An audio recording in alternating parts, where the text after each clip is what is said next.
Olá, sejam todos muito bem-vindos. Eu sou Vera Barrichello. Eu tenho um convidado especial com o tema que faz parte do que é o meu canal. Eu falo no meu canal de longevidade. É claro que você já sabe que eu sou uma pessoa longeva. Eu já passei, já 60 a mais, já está aí a minha trajetória. Então, nada melhor do que falar daquilo que eu vivo, que eu sei e que eu participo e que eu faço parte em minhas mentorias. E agora, nada melhor do que o meu convidado, o Dr. Marcos, que se apresente para nós, que vai ser um papo muito gostoso que vamos ter com uma pessoa especializada na área médica para falar com a gente sobre o tema longevidade. Dr. Marcos, com a palavra. Obrigado, Vera. Boa noite a todos. Fico muito honrado de ter a oportunidade de falar com vocês. A gente estuda aí a área do envelhecimento há pelo menos uns 9 anos e meio, de maneira diária, né? E esse é meu dia a dia também, esse é o meu foco, a minha atenção profissional, e é o que eu sou apaixonado, né? Eu sou geriatra, eu sou membro titular da Sociedade Brasileira de Geriatria. Eu atendo pacientes em domicílio, atendo pacientes em consultório. O meu site é www.geriatramarcobaran.com.br.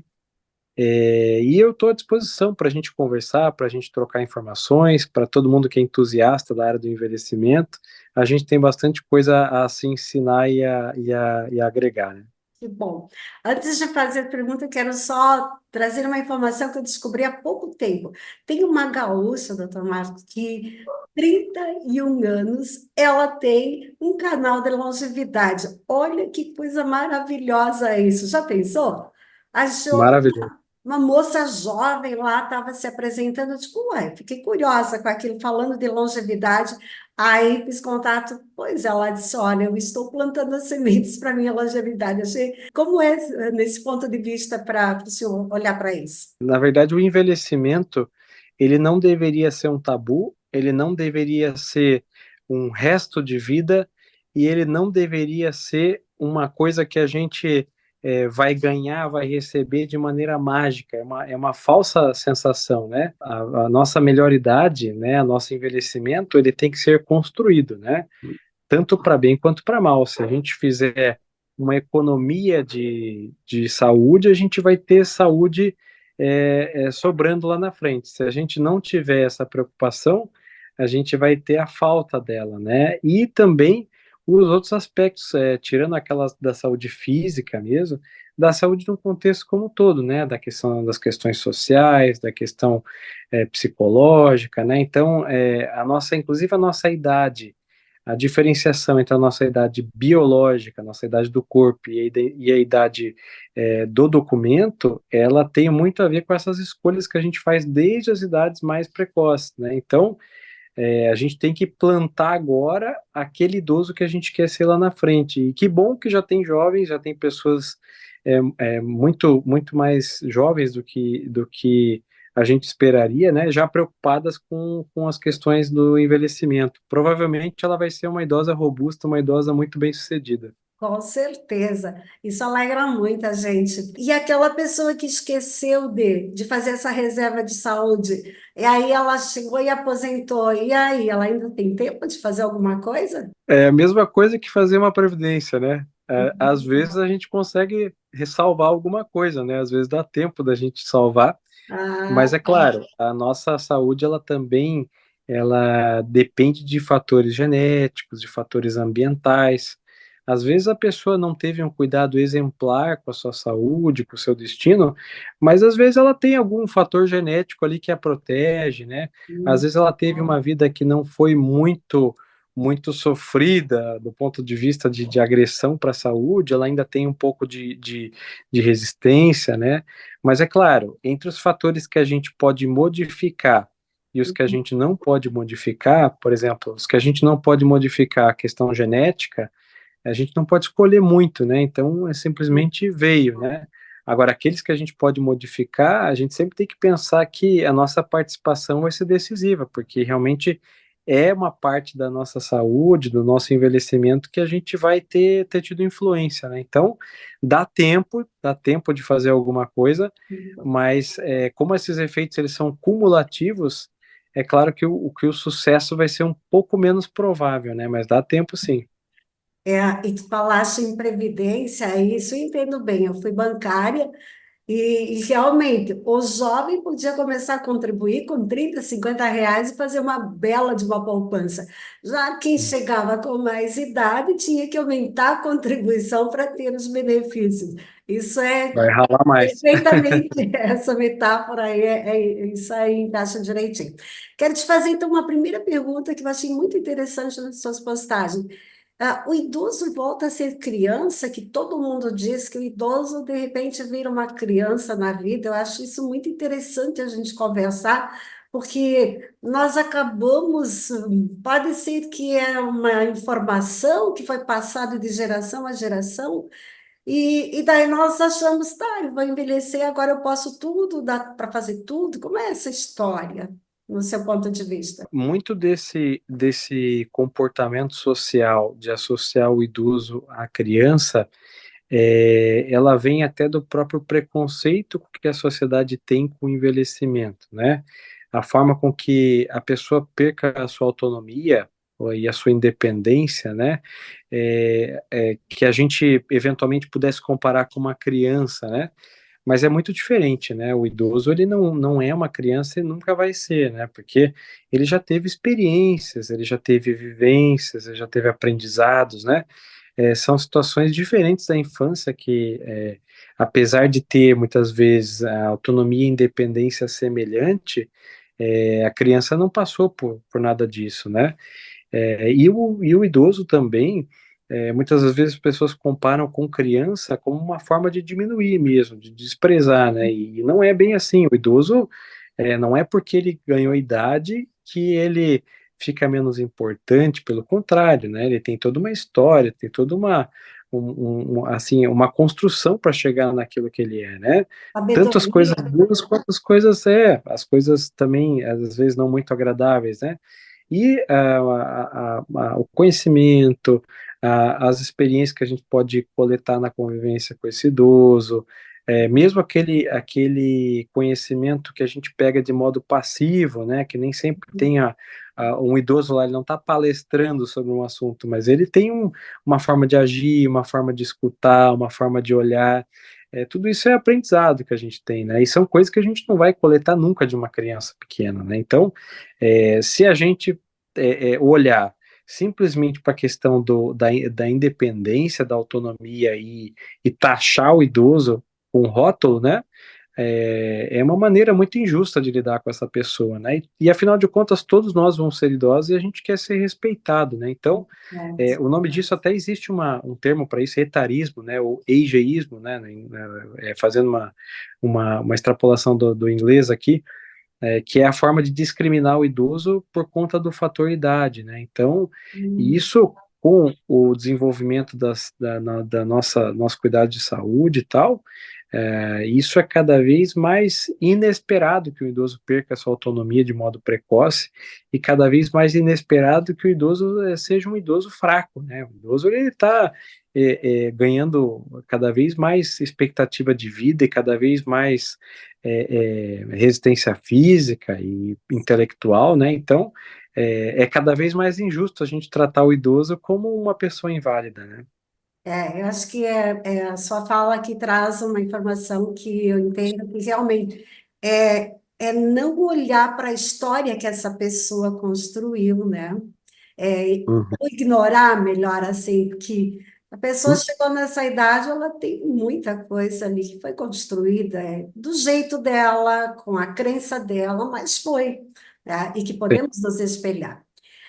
com certeza. Marcos, eu tenho assim um conceito para mim do que é a longevidade tendo autonomia e independência, mas gostaria de ouvir a sua colocação, porque nem todos nós leigos entendemos o que é ter autonomia e independência. Temos a ideia, Uhum. mas poderia trazer assim um conceito bem simples para nós no dia a dia, por gentileza? Claro. A autonomia, a gente fala no que se refere às questões de decisão, né? Então, a pessoa ela é capaz de tomar uma decisão, ela tem autonomia, né? Ou tem Uhum. perda de autonomia, né? Quando é o caso. E questão de dependência e independência refere-se às capacidades físicas, né? Da pessoa poder realizar suas atividades ou não, sem o auxílio de outras pessoas, né? Então, nem todo idoso ele perde os dois ao mesmo tempo. Às vezes a pessoa mantém, por exemplo, a capacidade de decisão e só que ela não tem independência para tomar, para fazer as suas atividades, né? Então são fatores independentes, são fatores separados, né? Então a gente tem que avaliar de modo separado, né? Então que a gente tenha essa longevidade, mas com vitalidade, saúde, com essa possibilidade de decidir e de se locomover. Acho que daí ficamos aqui. E a Exata, saúde mental, então, para isso, para essa longevidade com autonomia e independência. totalmente. O envelhecimento da mesma forma que a gente reserva ou não a saúde física, né, a gente também pode reservar ou não saúde psíquica, né? Isso inclui também as decisões que a gente toma ao longo da vida, né? Qual é o tipo de trabalho que eu desenvolvo? Qual é o grau de conhecimento que eu tenho? O grau de estudo? Inclusive, quando uma pessoa tem demência, ela tem baixo nível intelectual, baixo nível de escolaridade, ela tende a piorar mais rápido, porque tem menos conexões cerebrais. As conexões sociais que a gente faz também, né? As construções que a gente faz, o nível de afeição que a gente tem pelas pessoas, ou o tanto que a gente se isola também, né? Então, essa construção, ela tem que ser feita lá de trás, né? Então, a gente não pode simplesmente achar que um dia a gente vai chegar lá na melhor idade, e agora recebi um presente do céu que é a minha melhor idade, que é do jeito que só que Deus quer, que não depende de mim, não. São as construções que a gente faz ao longo da vida, né? Então, você quer ser um idoso robusto, você quer ser um idoso feliz, quer ser um idoso que tenha a sua capacidade de escolha, que tenha a sua capacidade de fazer as suas atividades básicas, né, desde as mais básicas até as mais complexas, a gente tem que cuidar da saúde psíquica também, porque aqui na nossa mente, que é o nosso computador, né, que é onde a gente toma as decisões, faz os nossos raciocínios, a gente faz as construções, as analogias, né? Ou o que faz a gente tomar uma decisão mais bem acertada na vida, né? Ou o que faz a gente reagir melhor aos estímulos externos, mesmo aqueles estímulos um pouco mais dolorosos? Aquilo que a gente teve de experiência passada, que a gente consegue processar e fazer o cérebro reagir, dar uma resposta, né? Então, se a gente teve um bom cuidado com essa saúde psíquica, a gente vai continuar dominando e vai continuar tendo reações mais positivas, menos danosas, né? Agora, se a gente deixou a saúde psíquica, inclusive, piorar, as nossas respostas, as nossas reações, assim, os nossos atos, né, a forma como a gente reage ao meio externo, ao ambiente, eles vão ser mais problemáticos, né? Então, isso é uma bola de neve, né? Quanto menos a gente cuida, mais a gente toma decisões ruins, e quanto mais decisões ruins, menos saúde mental e assim sucessivamente, né? Eu acredito que essa sua explanação já responda uma outra pergunta que eu tenho aqui, que se é possível nós evitarmos uma demência, em especial o Alzheimer. Quando eu falo demência, a gente pode falar de todas, mas vamos tratar aqui a de Alzheimer, que os índices hoje são gritantes, né, do que vem Hum. pela frente. E aí, se tiver alguma coisa de saúde mental, física, algum exercício, alguma coisa de prevenção, se já puder fazer uma relação, citar para a gente. Vou fazer um paralelo aqui. Todo mundo já deve ter ouvido falar da doença do infarto, né? Infarto do coração. O nome oficial da doença é infarto agudo do miocárdio. Agudo na medicina é o que a gente chama para questões agora, do momento. Só que, se fizer uma extrapolação aqui, todo mundo concorda que ninguém infarta da noite para o dia. A pessoa tem que ter tido hábitos ruins de saúde para chegar naquele momento do vaso fechado, o infarto, do sofrimento cardíaco, né? Agudo, então, é do momento. Isso, a gente Parece chama ser de uma agudo. coisa gravíssima. Claro, é gravíssimo o que vai acontecer. Mas É concordo plenamente que foi uma construção de uma vida uma que construção. levou a um resultado nesse momento. Por que que eu faço esse paralelo? Ah, A demência, apesar das pessoas terem uma forte crença de que ela tem uma reação genética, ela tem uma história genética, a minoria dos casos de demência são de pessoas que tiveram história na família, né? A demência de Alzheimer, por exemplo, que é uma demência a mais comum de todas, ela é uma demência é, intimamente ligada com os hábitos de vida, né? Maus hábitos de vida, né? nossa. Então, a pessoa que era tabagista, a pessoa que tinha níveis mais elevados de colesterol, de glicemia, baixa atividade física, né? Isso com relação à saúde física, né? Mas também as questões psicológicas, as questões psiquiátricas, né?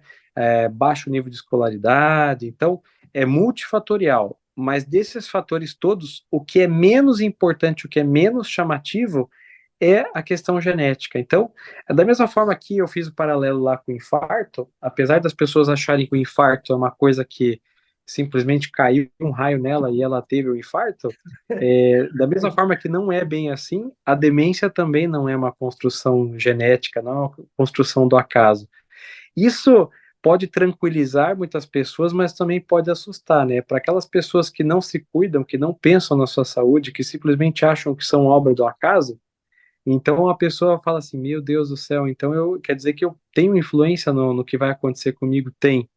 E da mesma forma que algumas pessoas podem ficar muito chocadas também, falar: Nossa, então quer dizer que até agora eu estou fazendo de tudo para eu ter uma demência?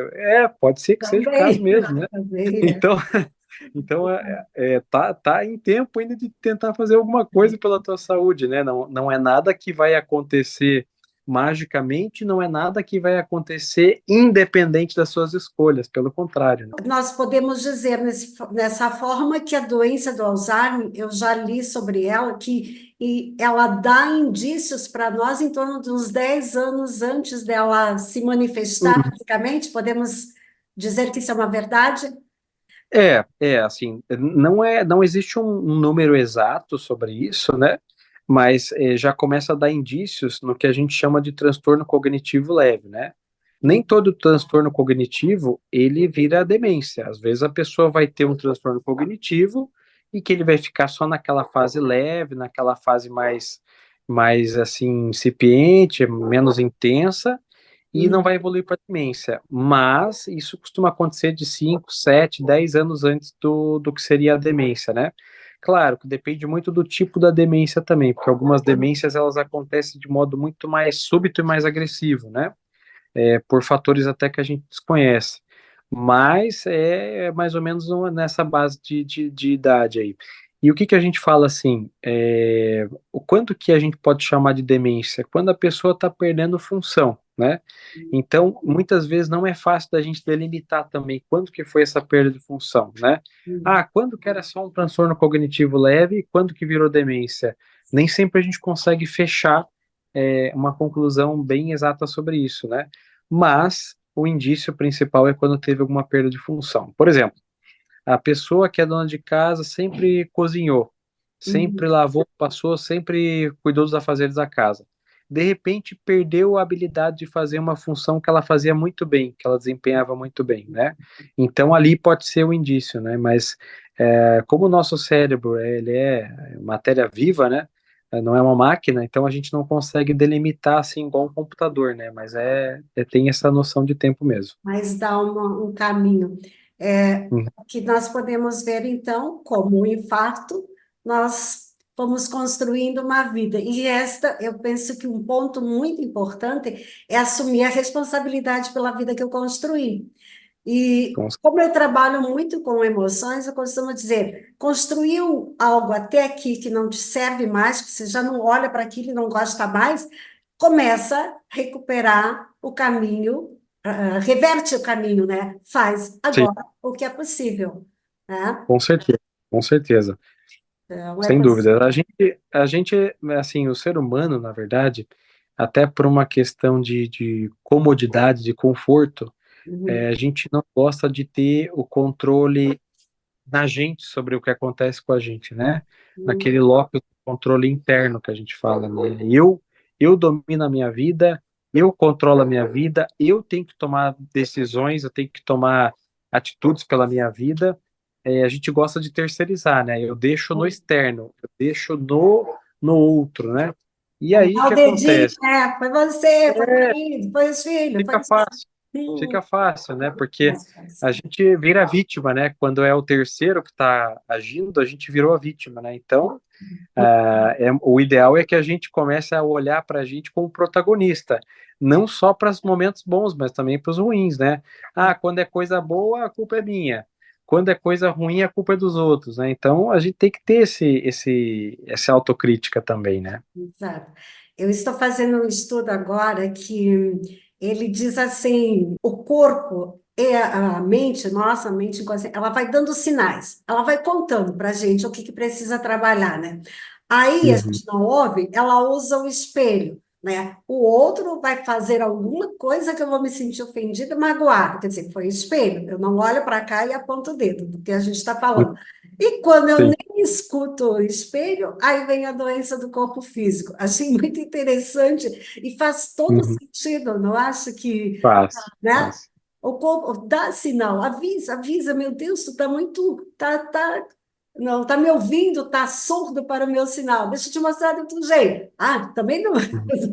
Vamos, vamos para o corpo físico. Aí, não. E olha, eu nesses anos todos aí que eu estou trabalhando até com idoso e até como clínico, né, até atendendo pessoas de outras idades, das mais jovens, o que que eu costumo perceber também é Uhum. que a pessoa, ela, se toda doença desse sintomas precoces e fossem sintomas importantes que atrapalhassem a funcionalidade da pessoa, certamente a pessoa se cuidaria melhor e de maneira mais eficaz, mais intensa, né?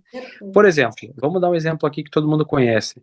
A pessoa tem pressão alta, tem hipertensão, né? Quantas das vezes a gente... É comum, né? Super comum. Me diz assim, Vera, você tem hipertensão, você sempre lembra de conferir tua pressão, né? Não que precisa fazer isso de modo excessivo, né? De modo frequente, assim, de maneira até exagerada, mas a gente não acontece a gente esquecer muitas vezes de olhar, de cuidar, É, às vezes até de eu fazer uma consulta, né? Porque não tem, agora não tem então, né? A pessoa vai levando, vai levando.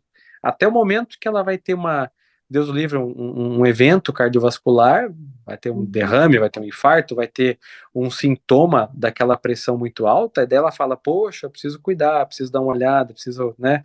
Então, a maioria das pessoas só funciona sob a pressão do mau funcionamento do corpo mesmo, né? eu era uma dessas, mas agora, ó, Olha aparelho aí. Tá aqui vendo? do lado, e deixa eu te É, contar outra coisa que é a minha próxima pergunta. Olha o que que aham. eu faço aqui. É manual? Deixa eu ver, dá para ver? Dá, né? A, Dá. as minhas anotações.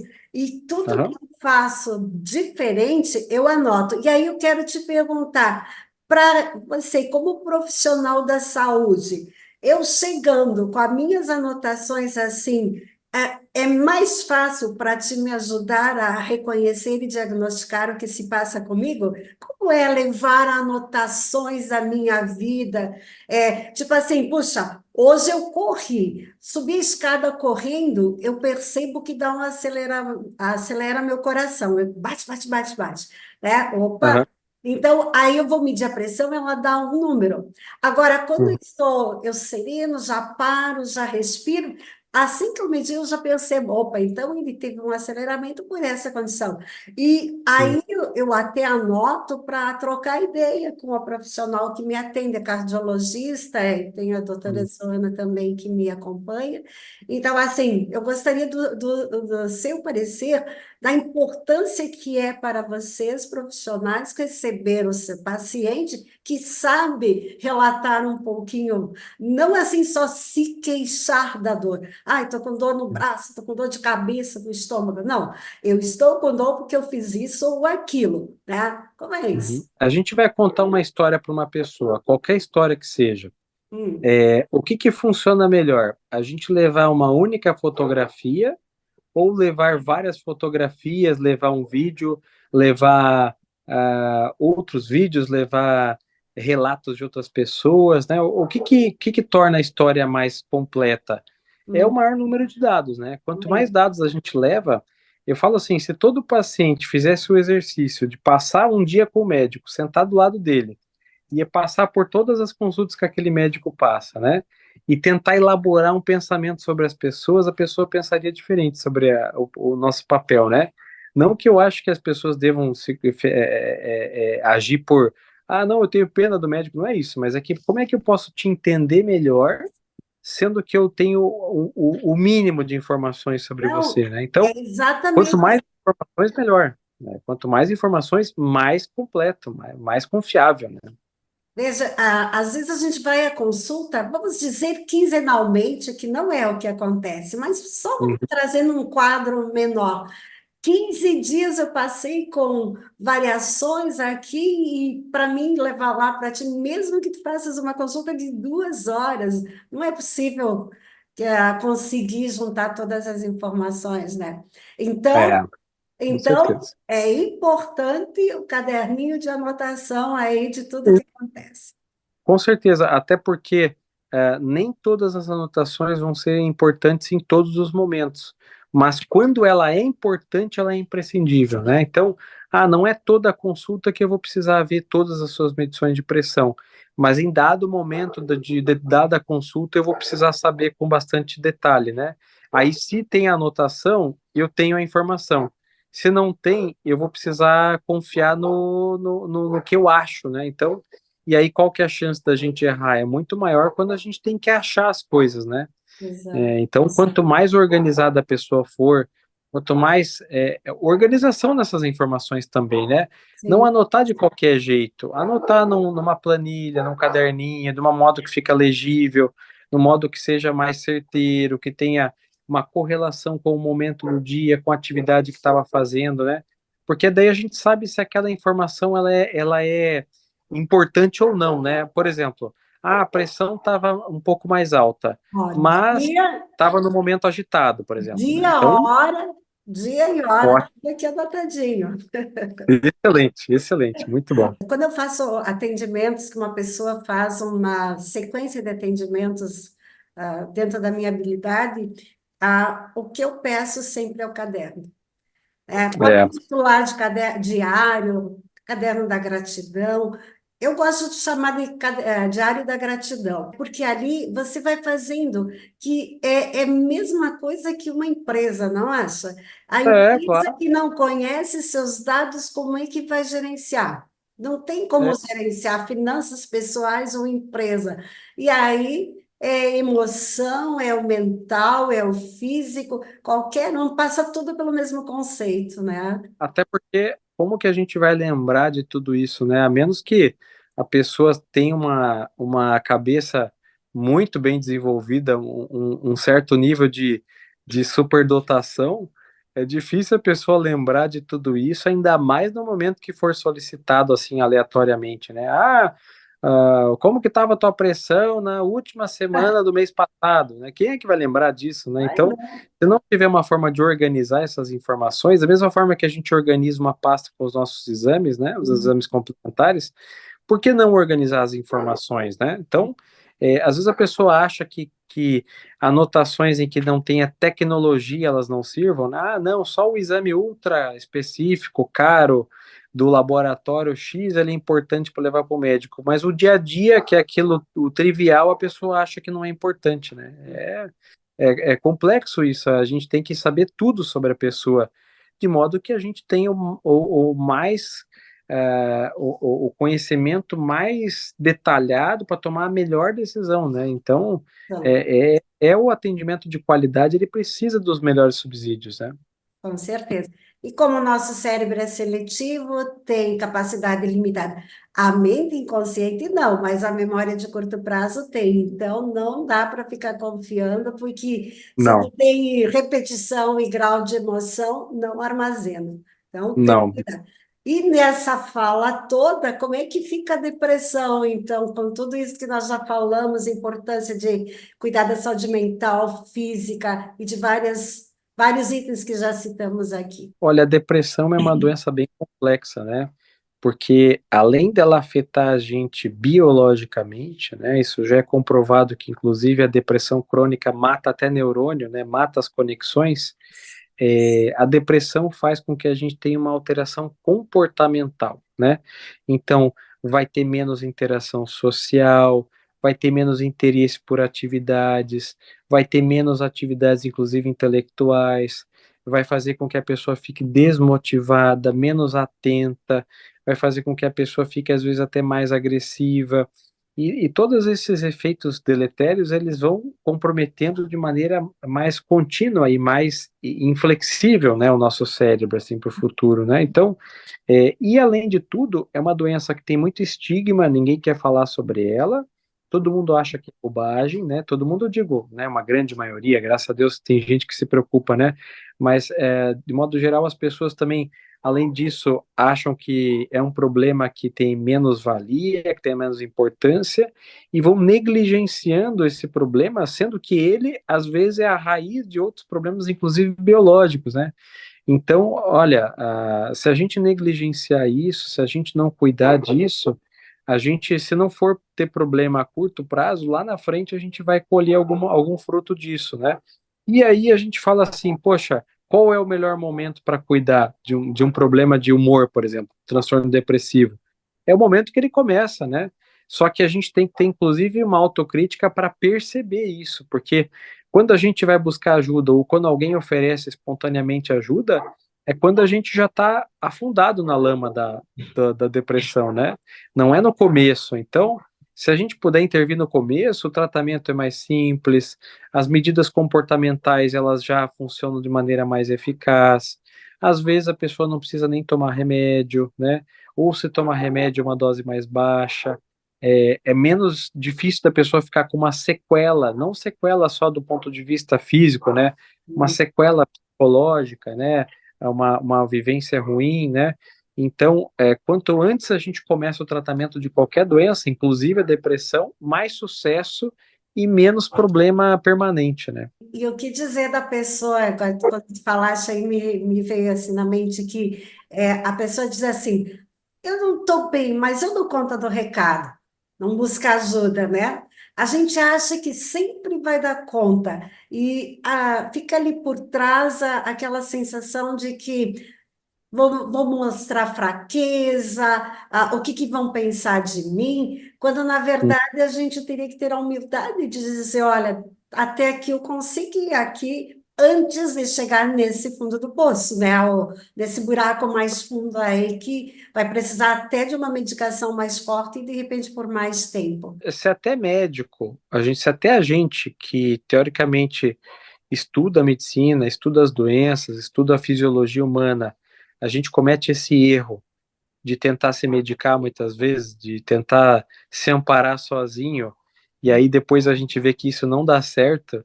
Imagine uma pessoa que muitas vezes não tem o menor conhecimento da fisiologia, das questões aí biológicas envolvidas nesses processos deletérios, né, nesses danos que a gente ocasiona no corpo. Qual que é o grande risco? Primeiro, a gente nunca tem o verdadeiro julgamento sobre a gente mesmo, né? Às vezes a gente exagera, às vezes a gente faz de menos, né? Então essa questão do nível de atenção que a gente tem com a gente mesmo é sempre menor. O fato da gente estar olhando para a gente mesmo, a gente costuma negligenciar com muito mais facilidade também, porque, eu vou cuidar dos outros primeiro, depois eu cuido de mim, né? Às vezes a gente é pai de família, às vezes a gente é arrimo de família, às vezes a gente tem uma posição importante no nosso meio, na nossa empresa, no nosso contexto ali, e que a gente costuma deixar de lado isso em detrimento de outros fatores que a gente julga ser mais importante, né? Só que a gente esquece que se isso está alterado, se a nossa base está comprometida, dificilmente a gente vai continuar dando conta, inclusive, de cuidar de nós mesmos, né? E aí Isso. todos os problemas que vão vindo depois vão ficando sendo negligenciados. Então vira uma bola de neve, né? Então a gente tem que buscar ajuda, principalmente para ter alguém com um olhar crítico, para ter um olhar que não tenha viés, né, do auto-julgamento, não seja enviesado, e também para que alguém possa oferecer socorro mais rápido do que a gente se ofereceria, né? Então tem que buscar essa ajuda. Eu recentemente ouvi uma pessoa que ela tem Parkinson medicamentoso e da onde veio, segundo dessa pessoa que eu conheci, depressão profunda. O que que acontece? Além de todos os efeitos que essas doenças graves podem ocasionar, né? A gente muitas vezes tem efeitos das próprias medicações das doenças, quando elas são usadas de maneira assim indiscriminada, sem muito controle do uso e efeito, né? As questões das doses, a questão das interações entre elas, e também outros medicamentos que muitas vezes pessoas usam por conta ou que são prescritos por profissionais que não têm hábito de lidar com o paciente idoso, né? Então, medicações que às vezes atrapalham a transmissão dos neurotransmissores no sistema nervoso central, medicações que fazem com que tenha modulação do sistema nervoso ali de modo errado, né? O acúmulo também de algumas substâncias. Então, assim, a gente tem que tomar esse cuidado, porque a gente também pode causar mal sem querer, né? E a gente pode também criar males, né, para o nosso organismo. Então, por exemplo, um medicamento bem famoso aí, vou tomar, sei lá, Plasil, remédio para náusea, né? Eu vou tomar de maneira indiscriminada, pode ser uma causa, né, de uma alteração neurológica, né? Então, pô, medicamento que eu posso achar fácil numa farmácia, que eu posso ter fácil naquela famosa farmacinha que todo mundo tem em casa, né? Então, por que que eu vou ficar me medicando por conta se eu tenho alguém que pode me entender, que pode me dar um amparo com mais segurança, né? Se até médico pode cometer bobagem, às vezes, mesmo bem intencionado, né? Imagine a pessoa que não tem conhecimento na área e vai fazer uso, né, de maneira assim, mais indiscriminada, mais sem o devido rigor, né? Então, tem que ter esse cuidado, né? Bom, se eu entender aqui, para nós irmos fechando o nosso bate-papo, embora está muito importante e interessante as informações que estão sendo trazidas, me parece que tudo está em nós olharmos preventivamente para a nossa vida, nosso corpo, nossa saúde física, mental, emocional. É por aqui o caminho mais seguro, mais preciso, buscar ajuda quando percebemos algo que está meio em desequilíbrio, enquanto se pode, com assim, dosagens pequenas de remédio, soluções fáceis, trazer a vida para uma normalidade. Gostaria que com uma abordagem assim nós fôssemos fazendo o encerramento, doutor Marco. O que que acontece? Quando a gente está trabalhando com prevenção, a gente está lidando com problemas menores, né? Então, problemas que são mais fáceis de se administrar. Não que problemas pequenos não possam virar grandes de modo inevitável. Tem situações de saúde, algumas doenças graves, algumas doenças mais raras, ou mesmo por alguma anormalidade genética. Às vezes é um problema pequeno, mas que a gente não vai dar conta de resolver mesmo cuidando com o melhor que a gente tem. Mas, de modo geral, os problemas, quando eles estão no começo, eles são mais fáceis de lidar. Outra questão, a gente tem a chance de intervir de modo menos agressivo. A gente tem a chance também de intervir com mudanças de estilo de vida, né? Mudanças nos nossos comportamentos, mudanças no nosso meio, né, que a gente está inserido, né? E também até, por que não, questões de custo, né? Porque quando a gente está lidando com tratamentos mais complexos, a gente está lidando com custos maiores. E a gente não pode negar o fato de que o custo é um fator que faz com que a gente, às vezes, não se cuide da maneira ideal, né? Então, um remédio mais caro, um tratamento que tire a gente do nosso trabalho, um tratamento que faça com que a gente tenha menos capacidade física, né? Que a gente fique mais debilitado. Então, por que que a gente vai correr esse risco de precisar de ajuda e ainda estando mais fraco, mais comprometido, sendo que a gente pode agir de modo mais precoce, pode se tratar, entre aspas, sozinho, a gente pode se tratar gastando menos dinheiro, a gente pode se tratar continuando o nosso trabalho, pode se tratar, inclusive, evitando outros problemas que podem acontecer em decorrência daquele problema inicial, né? Então, a Uhum. prevenção, ela tem todo esse contexto, né? Um contexto de ser mais leve e mais fácil de lidar sem interromper a nossa vida, nosso dia a dia, né? Agora, se a gente preferir ficar na loteria, né? Então, a loteria é assim, às vezes a gente pode ganhar um prêmio grande, mas às vezes a gente pode, né, ter uma Realmente, decepção terrível, né? Então eu falo, olha, provavelmente não. escolha, tudo é escolha na vida. Mas eu, particularmente, e é o que eu desejo para os meus pacientes, que eu falo assim, vamos viver bastante? Vamos, se Deus quiser. Mas vamos tentar fazer com que você chegue bem, com que você tenha o mínimo de sofrimento possível, com que os teus riscos estejam menores, né? Não tem como deixar risco zero, não existe risco zero, né? Mas a gente consegue reduzir riscos, né? E felicidade é uma questão de expectativa. Se a gente tem uma expectativa de que a gente chegue lá na frente com uma saúde meia boca, né? Falar em termos mais populares, Uhum. mas a gente chega com uma saúde bacana, um pouco melhor, a gente vai chegar e falar assim, poxa, eu tô feliz pra caramba, eu tô com 80 com um corpinho de 60. Não é maravilhoso isso, né? Então, não que o corpinho de 60 também não tenha seus problemas, mas para quem tem 80 anos é uma baita de um presente, né? Ah, Então, presente. vamos tentar ter surpresas boas e não surpresas ruins. E para ter surpresa boa, a gente tem que batalhar, porque senão a gente vai depender da loteria, né? É. Bem, então, a última perguntinha que agora surgiu nessas informações. Qual seria a indicação de visita a um profissional, um geriatra, que é a sua especialidade, quando eu quero pensar em prevenção e ir buscar orientação e não ir lá porque eu estou com alguma dor, alguma coisa, pensando preventivamente, qual é o ideal de uma visita? Olha, isso, claro, tem que ser individualizado, né? Não Uhum. existe dado único, não É. existe uma fórmula mágica, né? Mas vamos falar assim, bem básico, bem razoável, pelo menos uma vez por ano, né? O nosso organismo ele muda e ele muda de modo contínuo, né? Muitas vezes ele muda mais rápido até em alguns momentos da nossa vida do que a gente espera, do que a gente imagina. Então, acredito que, primeiro, a pessoa ter um bom profissional, um profissional capacitado, um profissional que tenha realmente se preparado, é diferente do que está com um clínico geral, com todo respeito, ou com outras especialistas que não têm o mesmo olhar com o idoso, né? E também que a pessoa te conheça de fato, porque ela vai poder te ajudar a tomar a decisão. Olha, vamos fazer um plano de cuidados para você, é o que eu faço com os meus pacientes, né?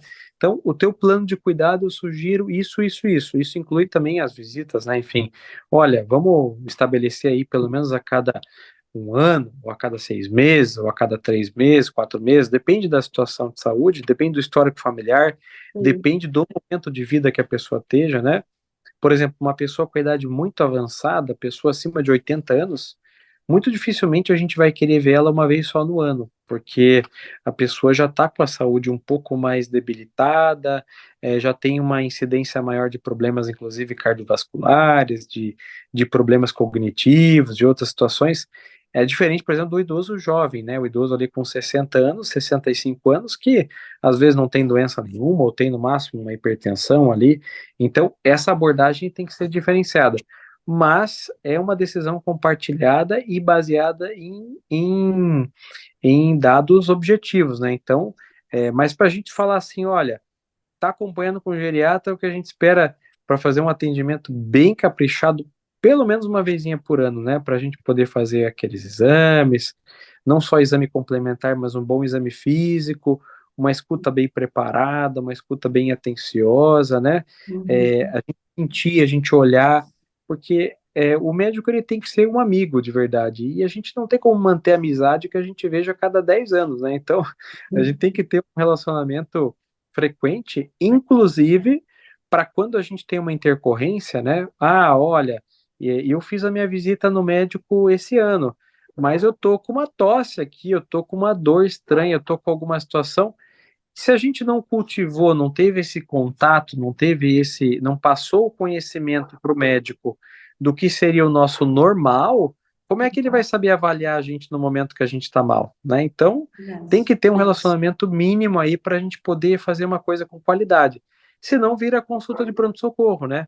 Aquela consulta que você não sabe o que está fazendo lá, o médico não sabe o que está avaliando, e assim, fica uma coisa muito fria, muito superficial, né? É, só o que se apresenta na hora. Doutor Marcos, Exatamente. então eu quero agradecer a sua disponibilidade, seu tempo de estarmos batendo esse papo. Com certeza, quem estará nos vendo aqui, ouvindo, vai ter recursos preciosos para prevenir-se. Se não pensou na prevenção até agora, com certeza vai ter muitos subsídios para fazer isso acontecer, e é o desejo que acredito que seu também, meu desejo que haja essa busca por um olhar, porque não tem nada mais precioso que a vida, né? Os bens Uhum. materiais ficam e a vida é que é preservada e até os últimos momentos. Então, sua mensagem final, por gentileza. Olha, obrigado mais uma vez por estar aqui, obrigado por dedicarem seu tempo para escutar a gente, obrigado pelo interesse no nosso trabalho e obrigado também pelo interesse da pessoa idosa, né?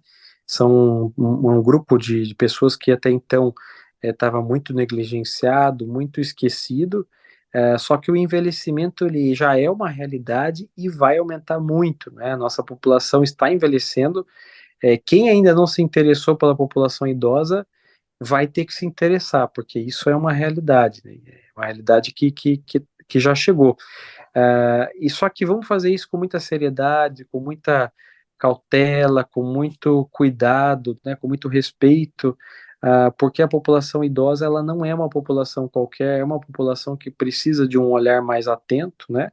Hum. E é também uma população que muitas vezes não se cuidou, não teve ainda uma preocupação prévia, né, com o seu estado de vida, com o seu projeto de vida, com o seu estado de saúde, e que agora vai inevitavelmente buscar. Então, vamos fazer isso da melhor forma possível, contem comigo, estou à disposição, né, se precisarem também, eu tenho a rede social ali, o Instagram, Vai o ficar arroba geriatra registrado, Marclaran. vai estar Isso, registrado para quem quiser acessar. isso, por favor, estou à disposição aí para tirar dúvidas e para a gente poder trocar ideias. Muito obrigado. Muito obrigada. E vocês que estiveram aqui nos ouvindo, gratidão imensa. E se gostaram do tema, do conteúdo e todas as dicas que foram aqui prestadas, compartilhe, inscreva-se no canal e também siga o Dr. Marcos nas suas redes sociais. Muito obrigada.